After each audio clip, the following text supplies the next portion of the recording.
Hello viewers, welcome to Dattu's class. In this video, I am going to show how to change the drawing area in Microsoft Visio. So let's get started. Open your Microsoft Visio application. There you go and click on new template. Then a new drawing area will be presented to you.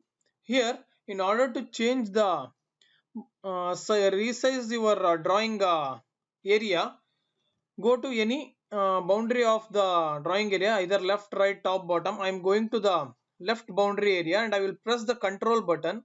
Then a resize page indication will be appearing. In that case, click on left mouse button. By keeping the control and mouse button pressed, extend your drawing region.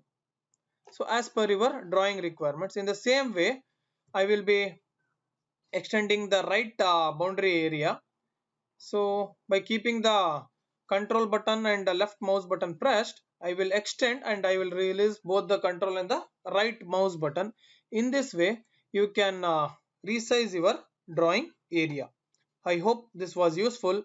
Keep subscribing to Dattu's class. Have a nice day. Thank you.